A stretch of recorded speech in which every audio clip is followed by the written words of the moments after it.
لفت أحدث ظهور الأميرة هيا بنت حمزة في مؤتمر دولي شاركت به رفقة عدد من الطلاب في لاهاي أنظار النشطاء الذين أشادوا بجمالها وأناقتها. والأميرة هيا هي ابنة الأمير حمزة بن الحسين ولي عهد الأردن السابق الذي يخضع لإقامة جبرية في المملكة بأمر أخيه الملك عبد الله الثاني على خلفية الأزمة التي عرفت إعلاميا بقضية الفتنة.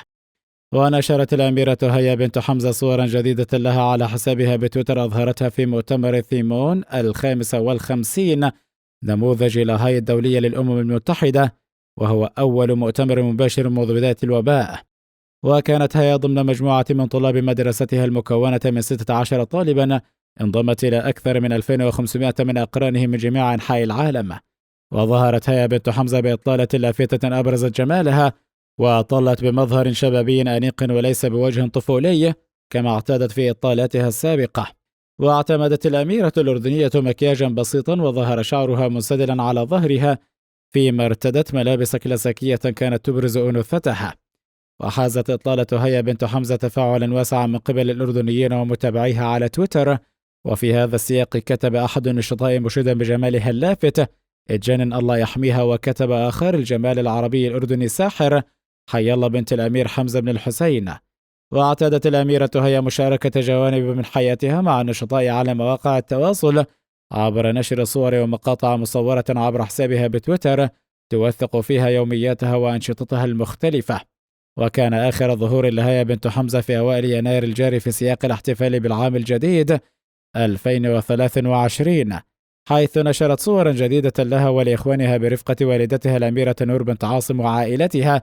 ووفقا للصور فقد ظهرت الأميرة هيا بنت حمزة وإخوانها الأميرة طلال والأمير عبد الله وعائلة والدتهم الأميرة نور بنت عاصم وهم يحتفلون بالعام الجديد. ووفقا للصور لم يظهر الأمير حمزة بن الحسين الخاضع للإقامة الجبرية منذ شهر مايو أيار 2022 في أي منها، مما يدل على أن صورة تم التقاطها خارج الأردن، حيث يمنع عليه السفر بقرار من أخيه غير الشقيق الملك عبد الله الثاني.